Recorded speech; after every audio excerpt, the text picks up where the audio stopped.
Je m'appelle Chandramouli. Namaste.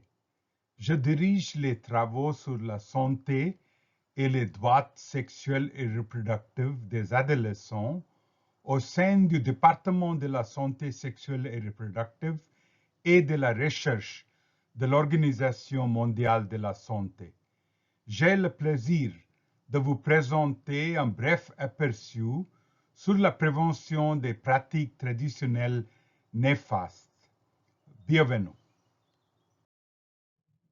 Cette diapositive met en lumière ce qui est attendu en termes de renforcement de capacité, c'est-à-dire de ce que chaque participant ou participante doivent être capables à la fin du module. Nous avons la vision du cours sur le plan global, c'est-à-dire la situation dans le monde, mais aussi nous avons le contexte régional qui est plus spécifique pour l'Afrique subsaharienne et plus particulièrement l'Afrique de l'Ouest, l'Afrique centrale et l'Afrique du Nord francophone. Commençons par une perspective globale. Cette diapositive contient les définitions des trois termes des pratiques traditionnelles néfastes, des mutilations génitales féminines et du mariage d'enfants. Cette diapositive met en lumière le poids sanitaire et social des mutilations génitales féminines et des mariages d'enfants, mais aussi le cercle vicieux dont chaque pratique peut engendrer. Les mutilations génitales féminines et les mariages d'enfants ont des conséquences immédiates et à long terme sur la santé des femmes aux jeunes filles. Il y a des conséquences importantes sur la survie et la santé des bébés nés de mères très jeunes aussi. Cette diapositive montre qu'il existe des interventions efficaces pour prévenir le mariage des enfants et les mutilations génitales féminines, et aussi pour atténuer leurs effets négatifs lorsqu'ils se produisent. Comme indiqué dans la diapositive précédente, il existe des interventions efficaces. Ces interventions doivent avoir lieu à plusieurs niveaux et impliquer plusieurs secteurs. Il s'agit là d'un défi qu'il convient de relever. Le mariage des enfants et la mutilation génitale féminine violent les droits humains des filles tels le droit de l'intégrité physique, à la santé et au bien-être. Plusieurs instruments africains des droits humains condamnent les mutilations génitales féminines, mais aussi le mariage des enfants, et ou établissent à 18 ans l'âge minimal pour le mariage. La Charte africaine des droits et du bien-être de l'enfant, article 21, le protocole à la Charte africaine des droits de l'homme et des peuples relatif aux droits des femmes en Afrique, article 6. Cette diapositive énumère deux directives de l'OMS qui traitent des sujets mutilation génitale féminine et du mariage d'enfants. Ces directives sont en cours de révision et il devrait avoir une révision la fin d'année 2023 ou le commencement d'année 2024. Voici une liste de documents internationaux importants pour adresser la question sur les mutilations génitales féminines et le mariage d'enfants. Les effets indirects du COVID-19 ont augmenté la probabilité que des filles soient soumises à des mariages d'enfants et à des mutilations génitales féminines. Ils ont également ralenti ou interrompu les programmes qui reprennent lentement leur cours. Cette image montre une scène de discussion. Il est à comprendre que les opportunités d'éducation, d'emploi, ainsi que le dialogue communautaire sont nécessaires pour faire évaluer les normes et les pratiques des mutilations génitales féminines et mariage d'enfants. Avec cette diapositive, je termine la première partie de ma présentation et namasté. Chers collègues, nous abordons ici la perspective régionale du tout dernier module de ce cours sur la santé sexuelle et reproductive des adolescents et jeunes dans la zone francophone. Et vraiment, nous tenons à remercier Christina Palito et Jean Cassé pour leur contribution énorme à ce module. Vous avez ici quelques exemples d'outils communément utilisés dans notre région pour les mutilations génitales féminines, une lame ordinaire et une bistouri traditionnelle.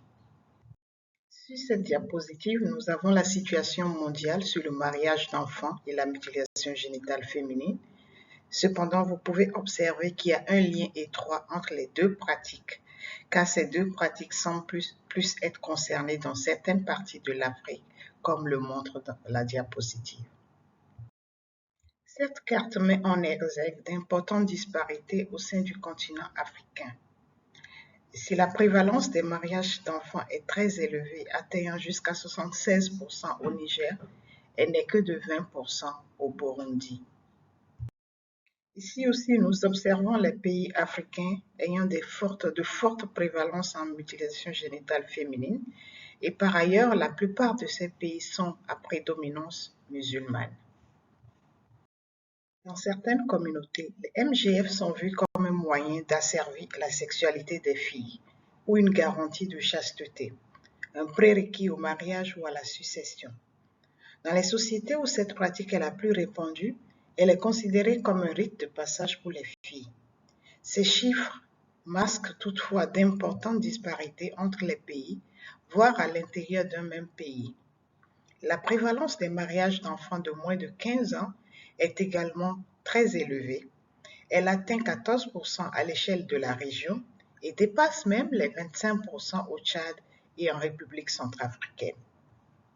Au-delà des défis liés aux communautés, il existe également des défis qui sont dus à la mise en œuvre des traités et accords signés par les États, tels que le protocole additionnel à la Charte africaine des droits de l'homme et des peuples relatif aux droits de la femme en Afrique, ce que nous appelons communément le protocole de Maputo, qui a été signé en 2003. Depuis 2008, 17 pays, surtout africains, je dirais, bénéficient du soutien de cette initiative aux différents niveaux. Grâce à elle, des avancées sont notées dans cette lutte pour l'abandon des MGF. La Commission de l'Union africaine est déterminée à mettre en œuvre ce programme. L'initiative Salima, qui est une plateforme de la communauté de l'Union africaine, des communautés économiques régionales, des organisations régionales et nationales de la société civile, des groupes communautaires et de nos partenaires engagés afin de stimuler l'action politique au niveau continental. Cette initiative sera également pertinente pour accélérer les efforts au niveau communautaire, national et régional. Dans le cadre d'une approche globale, ce programme contribue à l'obtention des résultats pour les filles en unifiant les efforts dans les secteurs de l'éducation, de la protection de l'enfance, de la protection sociale, du changement social et comportemental, du genre, de la santé et d'autres secteurs. S'appuyant sur des partenariats pour assurer des changements significatifs applicables à une grande échelle, le programme mondial renforce les capacités des pouvoirs publics et des organisations non gouvernementales et s'engage auprès de la société civile. Cette campagne à l'initiative de l'Union africaine, dont une phase pilote a été mise en œuvre au Malawi et en Zambie, a permis d'obtenir d'autres enseignements comme ci-dessous. La facilitation du lien vers les services considérés comme essentiels en révisant ou en élaborant au besoin des lignes directrices sur la prestation de ces services pour les survivants du mariage d'enfants. Le renforcement des capacités des prestataires de services dans leur offre de services essentiels coordonnés de qualité aux survivants de mariage précoce. Au Sénégal, Le cadre national de développement inclut désormais les MGF avec pour objectif de réduire la prévalence de son niveau actuel de 14 à 2% chez les filles âgées de 0 à 14 ans d'ici 2023.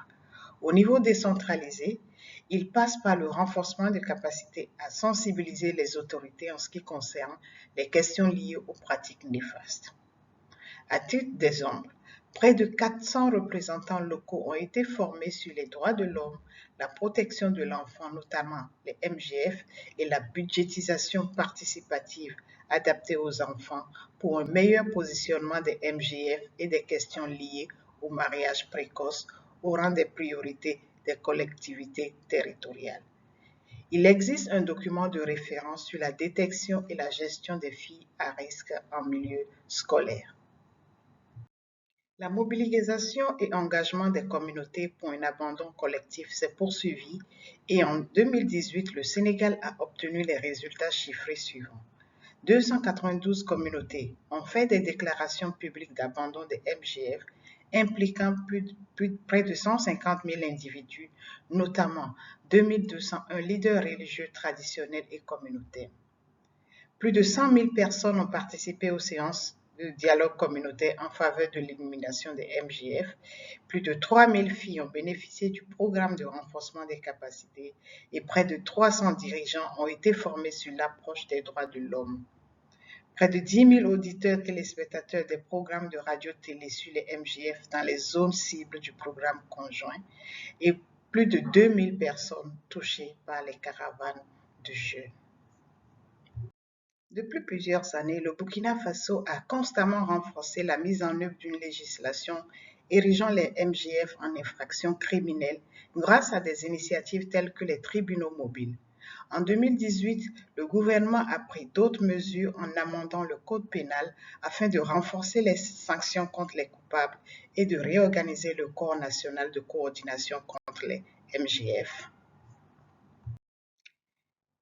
Depuis lors, plus de 1621 communautés ont fait des déclarations publiques d'abandon des MGF en 2018, dont plus de 451 000 personnes. Près de 2000 communautés qui ont fait des déclarations d'abandon des MGF ont mis sur pied un système de surveillance au niveau communautaire afin de veiller au respect des engagements. Et 11 associations d'hommes comprenant près de 330 membres au total dans les villages d'intervention sont sensibilisés à l'intégration d'activités d'abandon des MGF dans leur plan d'action en 2019. Près de 1000 communautés ont mis en œuvre un programme de renforcement des capacités de près de 2265 clubs composés de plus de 50 000 filles dans les régions du centre, du plateau central et du Sahel. En ce qui concerne les actions pour l'abandon des mariages d'enfants, les résultats du programme conjoint UNFPA-UNICEF a permis de démontrer qu'il est important de garantir l'utilisation de programmes basés sur des données probantes et d'encourager les gouvernements à maintenir la prévention et l'éradication du mariage d'enfants au rang des priorités nationales, tout en continuant d'élaborer des cadres juridiques et opérationnels pour accélérer la fin de cette pratique. Au Burkina Faso, les résultats du programme conjoint UNFPA-UNICEF a permis de démontrer qu'il est essentiel de poursuivre des efforts ciblés pour venir en aide aux adolescentes les plus vulnérables et les plus marginalisées, notamment celles des zones reculées. Cette diapositive rappelle une fois de plus la nécessité d'agir ensemble afin d'accélérer la lutte pour l'abandon des pratiques néfastes. Il doit être soutenu dans le temps et dans plusieurs secteurs. Comme il est de coutume pour chacun de nos modules, nous finissons toujours par des messages principaux. Nous devons retenir que les mariages d'enfants et les mutilations génitales féminines constituent des violations des droits humains. Elles trouvent leur origine dans les inégalités de genre et sont tributaires des normes sociales visant à contrôler la sexualité féminine et à préserver les traditions culturelles, sociales et religieuses. La lutte pour leur abandon nécessite du temps et des moyens, car elle doit agir sur les facteurs causaux tout en montrant leurs effets plus négatifs sur la santé et la vie des adolescentes.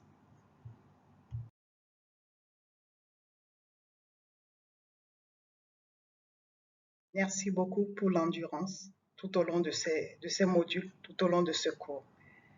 Les références, comme d'habitude, vous permettent d'approfondir le sujet et j'espère que vous avez apprécié tous ces modules et que ce cours a été un plus dans votre processus professionnel, dans votre carrière professionnelle. Merci beaucoup et à très bientôt.